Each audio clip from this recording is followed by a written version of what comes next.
Andrei Mincov, founder of Trademark Factory, Canadian via Dubai. Welcome to the Sales Podcast. How the heck are you? Excited to be here with you, and let's rock. Let's do it. Let's do it. Are you an attorney? It says former. Please tell me you've disavowed yourself of that lifestyle, or I'll just have to end this interview. So, it's a long story. So Canadian is the second part of the journey. The first part of the journey, as you can probably guess from my name and the accent, which I can do a little bit more of when necessary. So originally from Russia, this is where I got my first lawyer degree and did some You lawyering got it there. in Russia or in Dubai? In Russia first. Okay, nice. That's where I was born. That's where I did. That's where I lived for 32 years. That's where I got started as an IP lawyer because of my dad. Wow.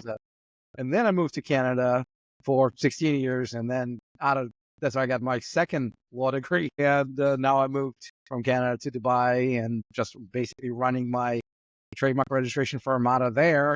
And we are servicing mostly U.S. and Canada. Very cool. I studied Russian for about 18 months at the Air Force Academy. I loved it back in the day. It was a hard language to learn. But I love, because like in 88, 89, the wall was still up. So, the Soviet Union was still our, sworn enemy. So I'm like, I got to learn about my enemy. And it's like, is the first time I went out of Russia, visited a foreign country, which was U.S. I went there as part of a Peace Child organization where we sang songs to promote peace between Soviets and Americans. wow. So interesting parallel there. Very cool. Where were you in Russia? Moscow. In Moscow. Okay, nice.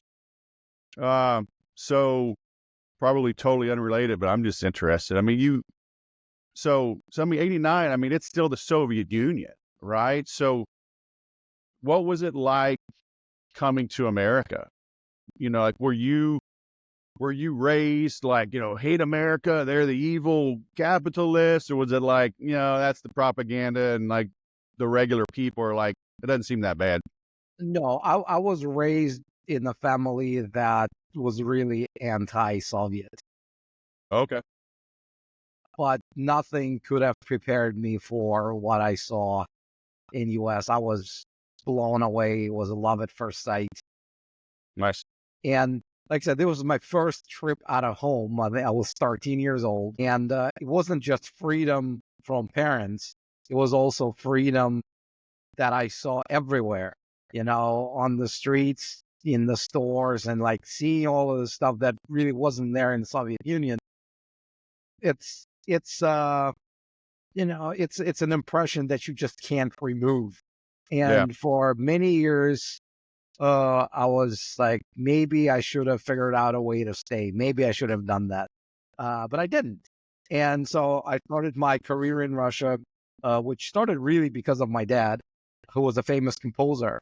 And one day caught a radio station that stole one of his songs and turned that into an ad for Samsung without his permission.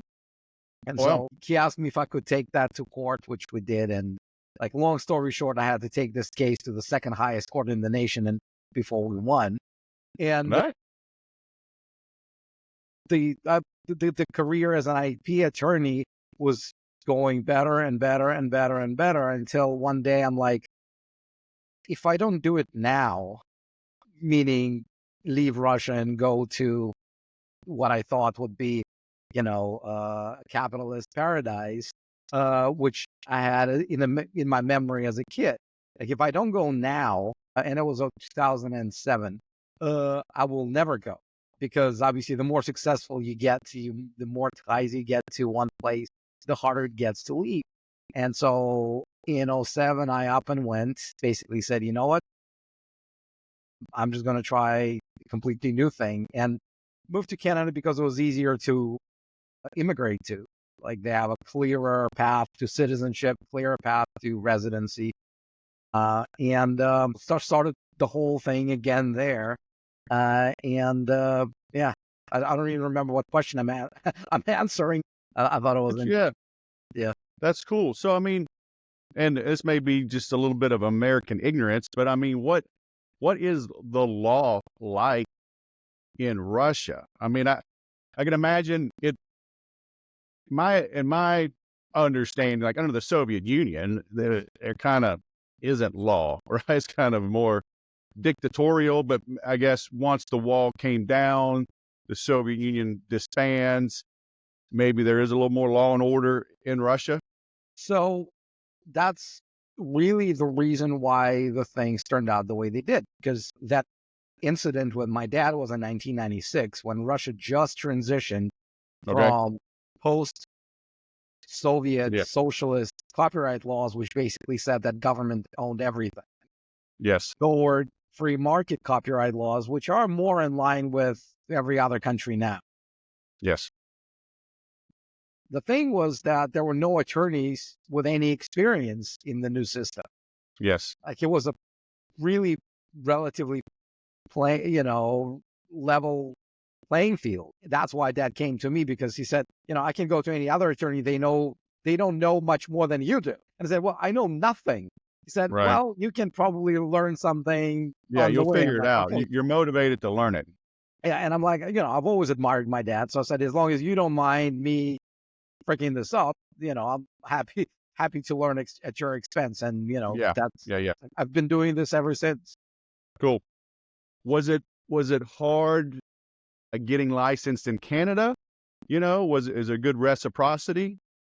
Zero reciprocity. They really Okay. didn't give Yeah. me any credit. Even though in Russia, before I left, I worked for 4.5 years with the largest international law firm.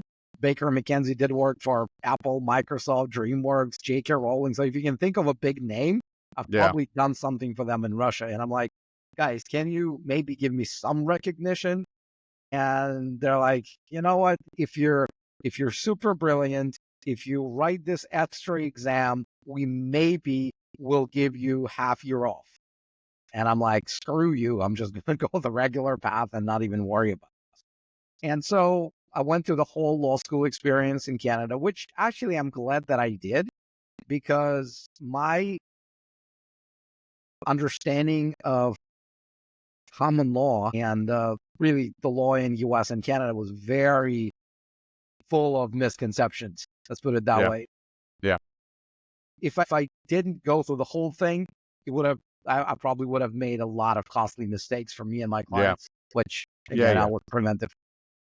That makes sense. But I gotta assume law school was easier, at least. I mean, you were older, you already had been practicing law. So, I mean, you're not entering it, as a 22-year-old, you know, dumbass kid. I mean, you had some experience. So was it easier the second time around? It was easier in some things. It was harder in some other things. I mean, English still second language. I mean, Did you learn uh, English as a child in I Russia or learned no? English when I first went to the States in '98, Oh, okay. Okay. and I finished top of my class in half the courses in top 10 and in the remaining ones. And even that gave me a grand total of 0 interviews with law firms. So Mm, nobody wanted to hire me after, which was a massive why? frustration and shock Because for of me. your nationality or just But you know what? I've spent a good portion of a year following that to try to figure that out, until I said to myself, you know what?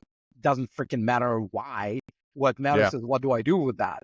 Yes. And what I did with that is I picked up a book by Robert Kiyosaki, Rich Dad Poor Dad, and read this from cover to cover. And I'm like, you know what? Maybe that's a good sign, because I really didn't want to go back to Russia with my tail between my legs. And said, you know, how would it hurt if I at least try to start my own business? Which was initially just a law firm. And very quickly I realized that how much I knew about law had nothing to do with how successful the business is going to be, which is Right. really, what the sales part of it is all about. Because I realized that without clients, I don't have a business. And without knowing how to make an offer, how to, identify pains, how to convert those pains into how we can help remove those pains with again, USP, there's no business. And so it took me, it was quite a journey really for me to learn all that and transition from, a lawyer who just does the legal stuff toward an entrepreneur who I'm right now, and just have a team to do the work. I mean, how are you surviving for that year? You graduate law school, nobody's hiring you. I mean, how are you putting food on the table?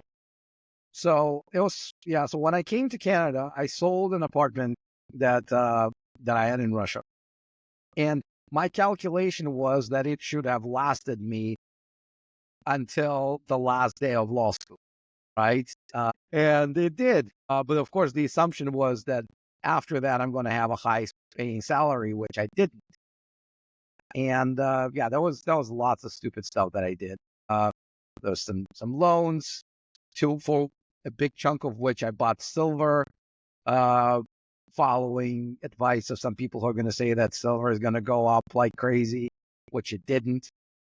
I bought it at like 45 and had to sell it for No, 18, a few years later. But I mean, look, it's um the funny thing with law is that when you're on your own, when you're starting out, the costs are minimal, right? The profitability is nuts. The profitability only starts going into the toilet when you start building a big team and when you start running paid traffic. But when it's all just you going to events and talking to people and just doing the work for them, it doesn't take too much work for you to not, have to go to Salvation Army. So, but again, very quickly I realized that surviving really wasn't why I left Russia and came to Canada. And that's how Trademark Factory was born, because I wanted to build something uh, that excited me, something that was fun, and something that could, frankly, help lots of entrepreneurs in North America. And we've done, thousands of clients, thousands of trademarks. yeah, very cool. And good for you for figuring this out early, because there's a lot of experts in their field, physicians, carpenters, whatever, computer programmers that never figure it out. Like, I'm so good at what I do. How come I don't have more business? And it's like, because the number one job of a business owner is to market themselves. Like it or not, that's how it is.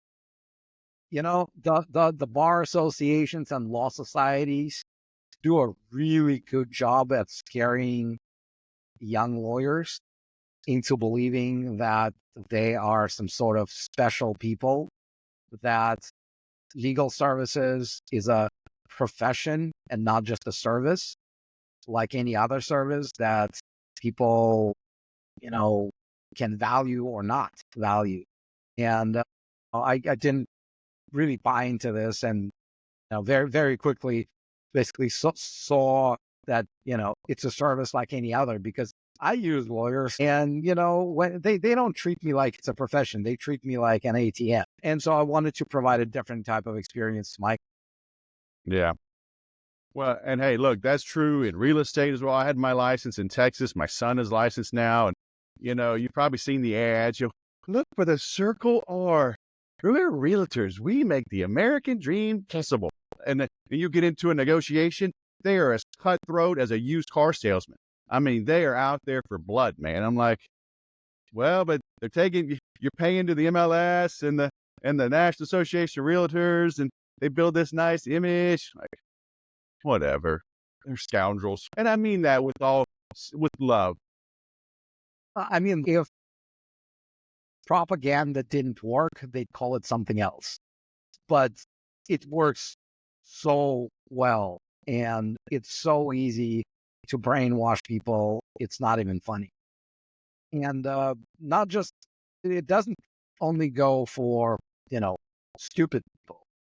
It it really works on everybody. Whether Yeah. you want it or not, subconsciously, it still gets you. Yeah. The reason they keep doing what they're doing is because it works. Yeah. So when did you launch Trademark Factory? In 2013. Well, okay. So So I were you launched the just, website like literally 3 days before I went to my very first International Trademark Association meeting, which was in Dallas.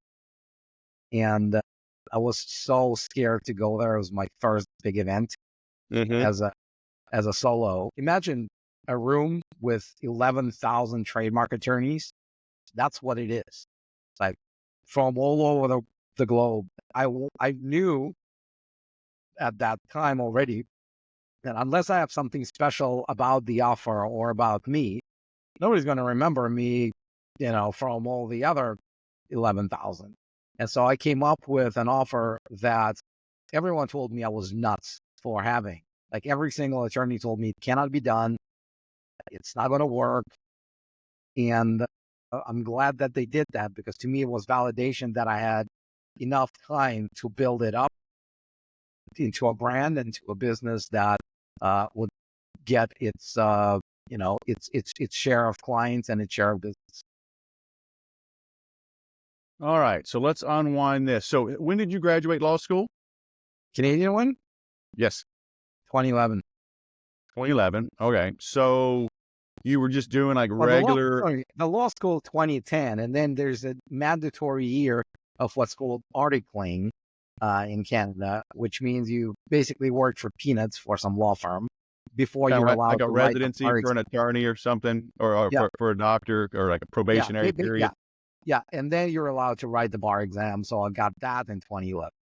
Okay, so you're a full-fledged attorney by 2011, and so you were just scraping for whatever work you could get until 2013. No, I started getting clients pretty much right away.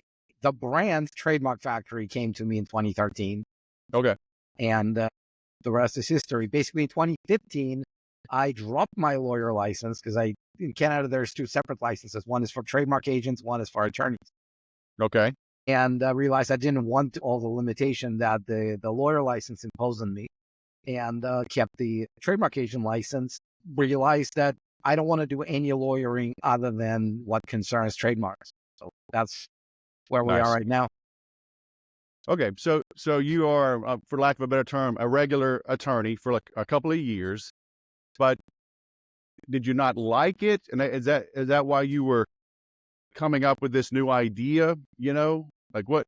Because I mean, most people are like, hey, I mean, you went to law school twice, or like, I got to make this work. I've got all this debt and whatever, and now within a couple of years, you're quote unquote throwing it away. So were you just not satisfied with it? It was one of the scariest things I've done, honestly, that decision. And I'm Talking glad that about in I 2015 when you dropped yeah, the license, or when you yeah. started Trademark Factory? No, when I dropped the license. Okay, But I'm really glad that I did because that was basically me putting a seal on the decision to actually transition from lawyering to being an entrepreneur. yeah, And it was very hard. I remember the first few days or first few weeks, even, you know, it was funny because I remember, going to events and people say, well, what do you do? And I was like, well, we do this. We can also help you with this, help you with that. And the first event that I took without the lawyer license, like, well, we can help you trademark your brand with a guaranteed result for a guaranteed budget. So, okay, great. What else can you do? Like, nothing. that's it. Like, that's the only thing we do. And it became really, really easy to basically target people, brand owners or business owners who have a brand that they want to protect and find them among people who don't need that kind of stuff. Yeah. Well, I'm doing that right now, literally. I mean, I'm rebranding. I am streamlining all of my offers, tightening things up, and but it's true. If you go look for a surgeon, what do you do? Well, I operate on toes and feet and ankles and legs and knees and hips and stomach and brains and eyes and nose and chest and arms and fingers. You're like, Thank stop. you. Thank you.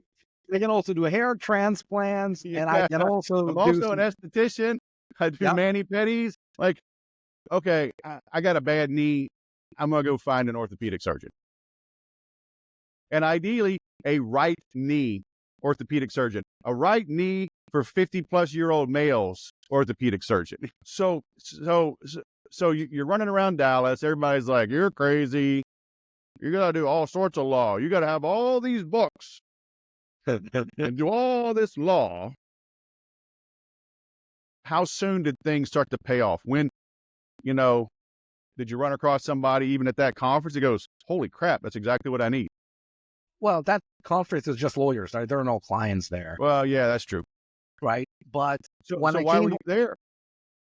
because I thought I needed to, and also I was hoping that we're going to get lots of business from other countries, which we got some, and we also are using some of those early connections still today. Like when Good. someone comes to us and says, "Hey, I need a trademark in EU, I need a trademark in Australia," like all of those connections I made when I went there, Nice. right? Okay. So it paid off. So yeah, it certainly did. That was fun too. And like I have a big thing for Texas because my favorite band, Wasp, have the song "Blind in Texas."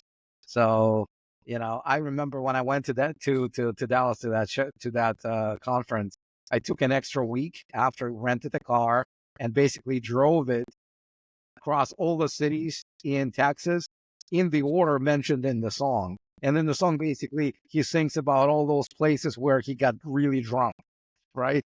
And I'm like, so I literally made the list of all those songs in that order, and lots of it was just really stupid, like going to El Paso, going back to Dallas, and then going back somewhere else. I don't remember the exact order or map, but it was fun, you know. So I'm looking this up, man. I don't know that song. If I play it, then I might get shut down on this interview. 85, Yeah, Blind in Texas. I was great, living in great Texas video for then, man. that too. With so I'm going to show you something. They got a video. If you do the video, they got So armadillo look, races there, right? They got armadillo races there. So I bought this guy there, as a souvenir from. And this guy just sits there and holds the bottle, right? so is that some Russian vodka or did you get some Texas bourbon? So this is just some beer. Come on, man. There's Yeah, no stereotype there. I thought for sure it'd be like some Russian vodka. Golly, all right, I'm sorry. man, you gotta listen to some ZZ Top, some Lagrange. Yeah, yeah, yeah. That's cool. All right, so you go to this conference. It's not quite what you thought. People tell you you're crazy. Did you start to doubt yourself, or did you leave that conference and say, "They're all idiots. I know I'm onto something"? To me, that was the best validation I could have gotten. Right. Like I Nice. said, because again, it proved to me that I have the time because I knew I couldn't compete with all those law firms who had immeasurably more resources than I did. Right. And so it gave me the confidence that I can at least try this out without them stepping on my and it's exactly what happened. So the Nice. first copycats we started seeing with this model started happening maybe about 2 years ago. Well, okay. Which really allowed us to establish ourselves. And the best part is that we've got a proven track record. Like we've got a 99.3% rate of success, which is almost twice as high as the industry average, right? Right. Thousands of trademarks filed and registered, as Right. opposed to some of those new firms that pop up and say, well, we can also do guaranteed result. Well, how many trademarks did you get registered? Well, they're all filed, right? We're just waiting, right? So for our clients, that this kind of stuff matters, right? To go back to your analogy with the surgeon, right? How many surgeries have you done? Well, you'll be my second. Who was your first? Well, how He's did dead. that go? Well, no, it went all right. I think it doesn't really give you too much Well, confidence. once the infection got done and we cut the bottom of his leg off, he's doing much better now. Like, oh, what? Wait. So what? Tell me again. What was your USP? When you were running around the conference. It was one flat fee that covered everything from start to finish, no matter what happens in the middle, which is responding to all the follow up with the trademarks office, which is really where the real work begins, right? And Mm-hmm. this is where all the law firms make the money. Because what Right. their model is they lure you in with a low filing fee, I don't know, 500, $700, whatever. And then 5, 7, 10 months later, when they get the objection from the trademarks office, they say, whoops, we got a letter from the trademarks office, but don't worry. Don't worry, they say, we're going to fix that for you. We have a great team of attorneys who have really experienced solving these things. They're just going to cost you $100 an hour. So don't worry. We're going to respond to it and everything's going to be great. And what are you going to do? You're going to say, well, I need my trademark. So please do respond to the trademark, to Right. the letter, which they do. They charge you, send you new invoice, you pay the invoice, and then you wait another 4 months. And then the trademarks office sends another rejection. And they say, well, you know what? Can you believe that? There's another office action from the government, but don't worry, right? And that's really how that $500 process that got started that you thought covered everything easily Right. turns into 5, 7, 10 grand nightmare for lots of business owners who eventually just end up giving up. Right. And so the first thing we said was the flat fee that covered everything from start to finish. So you knew exactly how much the whole thing is going to cost. The second part was that the 100% money back guarantee. So if we were to assess your brand as registrable and it didn't go through for whatever reason, you'd get all your money back. Wow. And that's where everyone told me I was completely crazy because they said, well, there's so many things that can go wrong. Like the guy at the government office can be stupid and, give you wrong advice. And like, how is this the client's problem?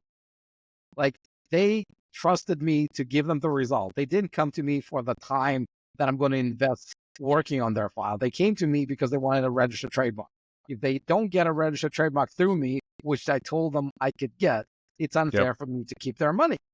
Yep. Everyone said, well, okay, you're a lunatic. I'm great. Okay, great. Thank you. And the third part of that equation, which really was necessitated by the first two, was the comprehensive trademark search and registrability assessment at the beginning, which was mandatory, because in order for us to say, hey, this trademark is registrable or not, we needed to really know that it was registrable. Because if it wasn't registrable, we're not suicidal. If you come to us and say, hey, I want to trademark this brand, where it was a little car company, we're going to call it Tesla, right? If we take your money and spend any time trying to work on this, we're just burning cash, and again, we're not suicidal. So in order for us to check whether this is doable, we started with the comprehensive evaluation, which again, most law firms charge you an arm and a leg for, and they masquerade it specifically, say, hey, look, this is optional. You don't really need this. If you want, we're going to give it to you. But, if you're feeling pretty confident, you don't need this. And most brand owners, they don't know any better. Like, well, why would I pay an extra $300-500 for something that the lawyer says is optional? And so they say, well, just file it as it is. And they file it as it is. And that's where that ATM thing keeps happening when they start responding to bad trademark applications. So do you charge a fee for that search and that report? So that depends how you go for it. So we have a package that basically has an unlimited search. So if your first option is problematic, you can go back and have us do an unlimited number after until you pick the one that works for you and that we tell you is trademarkable. Or if you're like, hey, I'm so married to this one brand, if you tell me this is not registrable, I'm not going to change. I'm not going to switch to anything else. I don't want to do anything. Then we can just start with a search first and then upgrade you to the full package after if the results are positive. And do you have to be licensed in all these countries, or could I do that if I knew the ins and outs and how to navigate the different countries? But yeah, you have to have a license. So we use some of the most experienced attorneys in the U.S. Okay. Obviously, we use my personal license for Canada, and we use those, as I told you, some of those contacts in EU and Australia and all those other countries. Okay. But yeah, you need to be an attorney to do this.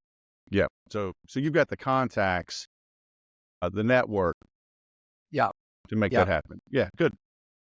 And the coolest thing is with the U.S. attorney that we have been working for years now, he doesn't offer all of those perks that we do. Yes. If you go to him directly, but he'll charge you more and he won't give you the stuff that we give you in terms of protection, because that's not his business model. He just charges us by what he does. Right.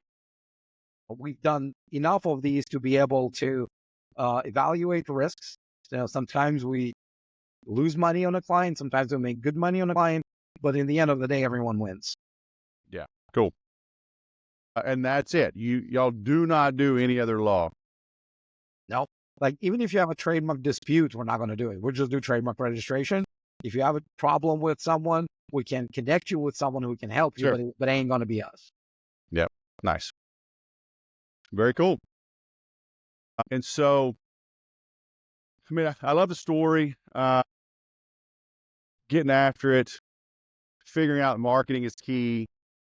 Drawing that line in the sand. I'm telling a lot of people, it's like there's a lot of stories. IBM is no longer in the PC business, right? I mean, from whatever the '60s until I forget 2004 or something. I forget when they did it. They sold to Lenovo, right? And I just read Apple. Apple is stopping the Vision Pro, right? The big headset. No. I thought it was a typo, but they just launched in February. They're stopping production now. They spent $130 billion on that thing. And within 9 months, they're dropping it. So, there comes a point in time, if you need to pivot, right? Stop holding on to something just because you're, romanticizing about it, right? It was scary for you, but you did it, right? You made the shift, you dropped the license, narrowed your focus. Now you live wherever you want to live, do whatever you want to do. You only got one life to live. Yeah. Yep. Very cool. I was in Dubai. I was in the Air Force. I was in Abu Dhabi, and we went over to Dubai. We went over for the Dubai Desert Classic. That was in like 90, golly, I think it was early 94, like January 94, or no, 95. That So wasn't somewhere. much of a city back then here. No, it wasn't. But I mean, we didn't have internet, didn't have cell phones. I got to go see Ernie Els, Nick Faldo. The big name. I was loving golf then, so we had fun, and but yeah, it's changed. My son was working for a company. He lives in San Francisco, but the company was headquartered in Dubai. He flew out there a couple of times. Poor guy. He went out last summer, I think, and ended up with like strep throat, just sick the whole time. Hardly got out of his room. But we learned about their medical, and the nurse came to him, ran the test, came back, brought him the antibiotics. My wife, she's feeling all bad. Oh, my baby's alone, 12,000 miles away, whatever. I'm like, he's a tough kid. That's so awesome. So do you go back to Moscow much? Do you go to Canada? I mean, are you a world traveler? Or you like just sitting still? I travel a lot. I try to not get stuck in one place for more than 2 months. So I try to go at least somewhere just to change the scenery outside the window. Nice. So Moscow, actually went there this summer. Had to take care of some of my mom died. Basically, I had to take care of the paperwork. So yeah. But that's the beauty of, right, and not being tied to a particular jurisdictions. We just all up and went. Well, Dubai, really hot in the summer. You don't want to be here in the summer. No. So we traveled a lot of countries in 2023. We did a little bit of traveling in 2024. But yeah, we just take all the kids with us, and everyone has a ton of fun. Hard to travel though with them. Like I got 3 of them. Yeah. All right. And I got everyone wants 7. and everyone wants their own ring. Yeah. And fancy seats and whatever. And like when my oldest graduated high school, he's 17 years older than my youngest. So she was a baby. And we went to Maui for like 9 days. And like with that big of a crew, I mean, we have to get double everything. You got to get 2 rental cars, right? Because if you ask for a big van, they charge you like quadruple. Yeah. Sort of like, we'll get 2 cars, right? But we had to get, 2 big rooms, even though they were suites. It's like, we need 2. I mean, we're showing up with 9 people, man. I mean, it's like Napoleon moving the army through Europe. It's like, That's like a holy crap, conference. man. Yeah, it's our own conference. Crazy, crazy, crazy. But very cool. I'm linking to your LinkedIn profile. I'm linking to trademarkfactory.com. I'm linking to your YouTube, Trademark Factory. So who should visit? I mean, anybody considering a trademark? Like, when do we know if we need a trademark? Because like, I bought my name, the Sales Whisperer, the URL in 2006. Mhm. And literally about 10 days later, somebody emailed me, "Hey, can I buy that from you?" I'm like, "Dude, I just got it." And I waited a couple of years to trademark it. And when I did, fortunately, I was already using the name. I'd use it for a couple of years. And there was a guy up in Michigan, I think, and he was a professor. And he was using now he had filed an intent to use, Mm. So you but had to I oppose it. was already using the name. Right. And so, but it did extend the time, added some more cost. But I did get it, and we granted him some kind of permission. I've got a classmate of mine from the Air Force Academy that's an IP attorney that helped me through this. And it was more money than I thought it would be. But I mean, I'm glad I did it. And I mean, hell, a month ago. So check this out. I get a text and a call from some angry dude. Like, "You keep charging me $15 a month." And I had like 2 calls, like 2 messages like that. I'm like, "What are people talking about?" I'm like, "Can you send me a screenshot of this bill?" And it was Sales Whisperer, not the Sales Whisperer. The guy was using that name, and I looked him up, and I was able to find him. It's a dude in America, and I messaged him. I'm like, "Hey, you can't use this name, man." And And I here's why. "Oh, Right? what's that?" And here's why, showing the piece of paper with the Yeah. registration. I mean, he never responded to me, but he did. I found him on LinkedIn, found his websites. He did stop using the name right away. Yeah. Oh, and really that's the main benefit of getting a brand trademark, because if you don't have your brand trademark and you write someone a demand letter, what they're going to do, they're going to show it to their attorney, and their attorney is going to say, look, they didn't bother to spend a little bit of money to register the trademark. Do you think they're going to spend 100 times more money to take you to court? Like, what's the Yeah. likelihood of that? Zilch. And to your first question, how do you decide whether you need it or not? I have a very simple 2-step process. You ask yourself basically 2 questions. The first question you ask yourself is this: is it likely that if everything goes as well as I'm hoping with this business, is it likely that 2-3 years from now, I will still be selling these products or services under that same brand? Right? If the answer to that is no, you know that it's going to be a short-lived, basically. You run it, you make some money, you move on. You don't need a trademark, because by the time you get it, you won't be using it anymore. So if your first answer is, yes, it's going to be around for some time, then the second question you ask yourself is this: assuming again everything goes well, and assuming I'm still using that brand, is the brand doing something for me? Again, in the best case scenario, is it helping me get more clients at a lower cost? Is it increasing my conversions for sales? Is it giving me some credibility? Is it making it easier for me to attract better talent to work for me? Is it giving me any favors with banks and investors? Right? If the answer to that is yes, it's going to do at least one of those things, then you're like, you got to trademark it now before someone else does it before you and makes it really hard for you to do it. And if the Right. answer to that is no, then you really should go back to the drawing board, because if even in the best case scenario, the brand is not going to help you do any of those things that a good brand is supposed to do, why do you have a brand like this? Right? So that's really my answer. And the a lot of people think, well, first we need to start making lots of money, then we're going to start working, thinking about protecting IP. It's the other way around. The big guys, they don't need IP as much as the little guys, because the Yeah. big guys have all the money in the world to drown you in litigation, in advertising money, and they're still going to win. It's the little guy who often has nothing other than that piece of paper that allows them, that gives them a fighting chance.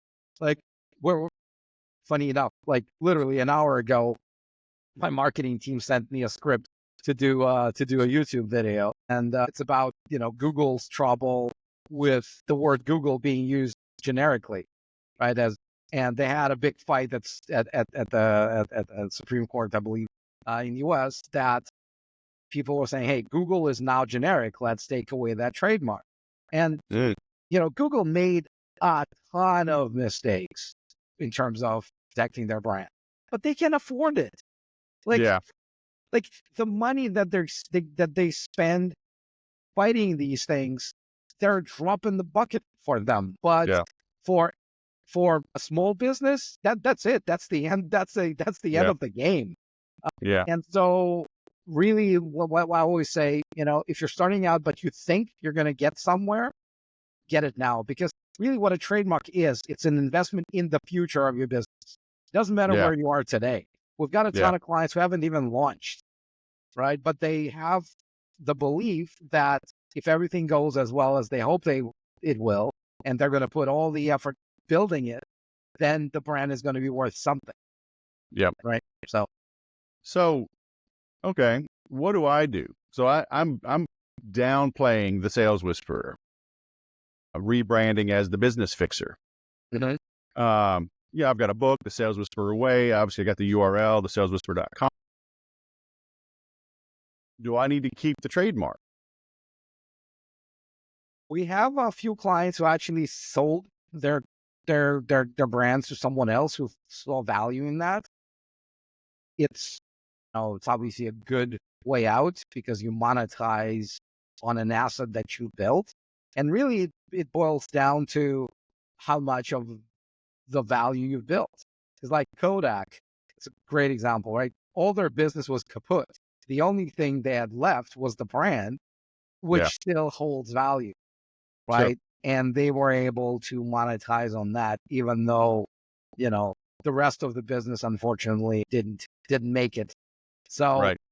how recognizable is this? How desirable is it for someone to use this as opposed to come up with something else, right? And but if you're not using it, it will get canceled for non-renewal or non-use if you just have a registered trademark that you're doing nothing with. Yeah. I mean, in time, I'm redirecting. I'm moving everything over from the website. So by the end of the year, thesaleswhisperer.com will just redirect to fixerwest.com. But, I've had this in use now for 18 years. So I don't think I want to just throw it away, but I don't know. But decisions you renew like what, every 5 years or 10 years, or what's the, So I don't renewal even is remember. every 10 years, but in the US, there's one additional mandatory filing between the 5th and 6th anniversary of registration. When you basically have to show to the government, hey, I'm still interested. I'm still here. Yeah. I'm still Yeah. using it. Yeah, they call it Yeah. Dan. And it's not that much money. I'll probably just keep that going. Yeah. So, You'll yeah. need to show them evidence that you're still using it. So, keep some web pages where you refer to that Yeah. as a tagline, basically, hey, I'm sales whisperer. Well, I've got the book for sale and it's in my bio, so There you I go. can point to little things and There you go. yeah. All right. Simple enough. Well, cool. Andrei, trademarkfactory.com. Thanks for coming on the Sales Podcast, man. It's been great catching up. Thanks for having me. And I hope we created some value for your audience. And if you're a business owner, you have a brand you want to protect, check us out. We'll help. All right. Hey, man, have a great day.